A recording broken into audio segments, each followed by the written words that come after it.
Pourquoi le pervers narcissique utilise souvent la colère? Le pervers narcissique utilise souvent la colère comme une stratégie de manipulation pour contrôler et intimider les autres.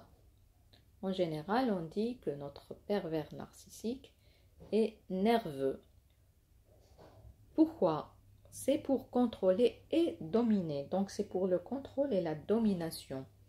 La colère leur permet d'imposer leur volonté et d'intimider les autres pour qu'ils se plient à leurs désirs. Par exemple, un pervers narcissique peut exprimer de la colère lorsqu'il n'obtient pas ce qu'il veut, comme critiquer violemment quelqu'un qui refuse de se plier à ses demandes. Cette réaction peut forcer la personne à céder pour éviter un conflit plus intense. Donc c'est un schéma qui se répète. Deuxièmement, manipulation émotionnelle. En exprimant de la colère, le pervers narcissique peut susciter la peur, la culpabilité ou l'anxiété chez leurs victimes, les poussant ainsi à obéir ou à se soumettre. Donc, ils utilisent la colère pour faire peur aux autres. Par exemple, lors d'une dispute, un pervers narcissique peut exploser de colère de manière excessive et effrayante, faisant sentir à l'autre qu'elle est responsable de déclencher une telle réaction. Cela peut induire un sentiment de culpabilité chez la victime, l'incitant à se conformer aux souhaits du pervers narcissique pour éviter de déclencher une autre explosion. Voilà la stratégie du pervers narcissique avec sa colère. Troisièmement, masquer leur insécurité. La colère du pervers narcissique peut servir de bouclier pour cacher leur propre insécurité ou faiblesse. C'est une manière pour eux de maintenir une façade de force et de contrôle. Par exemple, face à une critique légitime ou à une remise en question de leur comportement, un pervers narcissique peut devenir très en colère pour détourner l'attention de leurs propres failles ou insécurité. Ils essaient ainsi de préserver leur image de perfection ou de supériorité. Quatrièmement, diversion des responsabilités.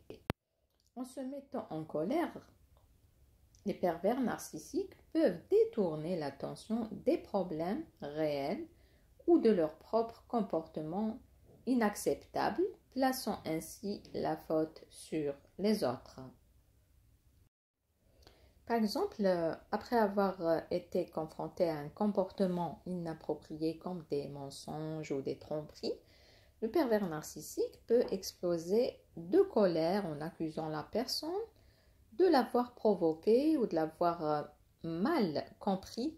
Cela détourne l'attention de leur propre responsabilité et place la victime sur la défensive. C'est une stratégie machiavélique du pervers narcissique.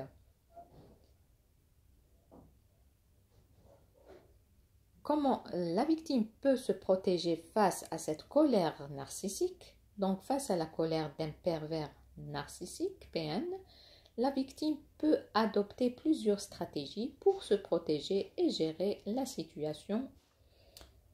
Premièrement, maintenir le calme. Il est crucial de rester calme et de ne pas réagir de manière émotionnelle. La colère du PN est souvent utilisée pour provoquer une réaction émotionnelle chez la victime. Donc, il faut rester calme. Donc, rester calme peut aider à limiter son contrôle sur la situation. Donc, une chose qui n'est pas évidente pour tout le monde, mais la personne doit toujours essayer de rester calme. Deuxièmement, établir des limites claires. La victime doit établir et maintenir des limites claires concernant ce qu'elle est prête à accepter et à ne pas accepter. Cela peut inclure refuser de participer à des interactions où la colère est utilisée comme un outil de manipulation. Il faut toujours mettre les limites à ce pervers narcissique, à ce diable-là.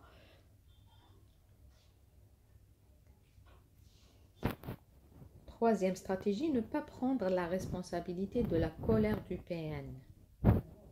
Il est important de se rappeler que la colère du PN est souvent due à ses propres insécurités et besoins de contrôle. Il n'est pas la faute de la victime. Ne pas internaliser la colère comme étant liée à ses propres actions est essentiel pour maintenir une bonne estime de soi. Quatrièmement, trouver un soutien extérieur. Avoir un réseau de soutien comprenant des amis, des membres de la famille ou des professionnels qui peut être crucial pour obtenir du soutien émotionnel et une perspective extérieure sur la situation. C'est très très important. Il faut bien s'entourer de personnes, de bonnes personnes. Cinquièmement, considérer la distance émotionnelle. Donc, si la situation devient trop toxique ou dangereuse, il peut être nécessaire pour la victime de prendre de la distance émotionnelle, voire physique du PN pour se protéger. Donc, par exemple, dans un lieu de travail, la personne, des fois la victime, elle est appelée à démissionner, à céder son travail, tellement la pression. On va voir dans l'histoire qui vient après. Donc, sixièmement, chercher de l'aide professionnelle, donc des psychologues, donc consulter des thérapeutes ou un conseiller qui peut être extrêmement bénéfique pour aider la victime à comprendre les dynamiques en jeu.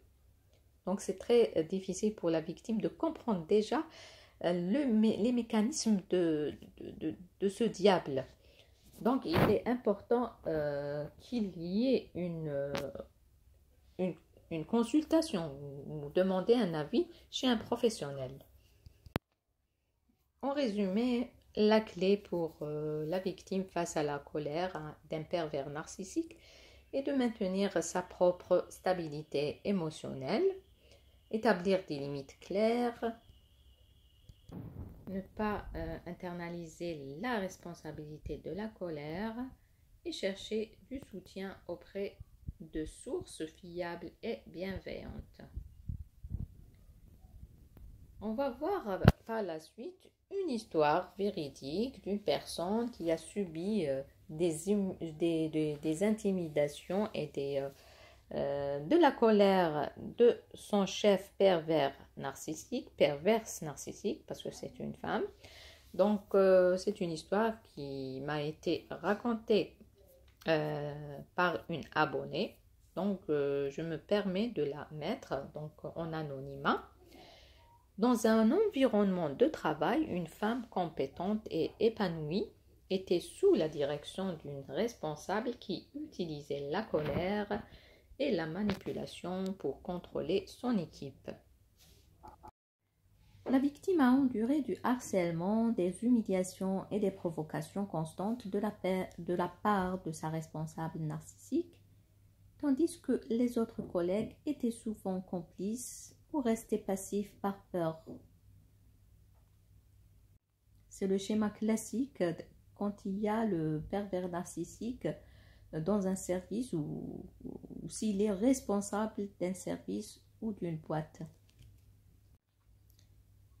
Un tournant s'est produit lorsque la secrétaire de la responsable, également complice, parce qu'il y a des complices des pervers narcissiques, il ne faut pas oublier. Ils sont pas, c'est-à-dire ils sont pas pervers narcissiques eux-mêmes, mais ils sont méchants, c'est-à-dire ils sont complices des pervers narcissiques. Donc, cette secrétaire a orchestré un complot avec d'autres employés pour saboter le travail de la victime en refusant de suivre ses instructions parce qu'elle était responsable d'une unité.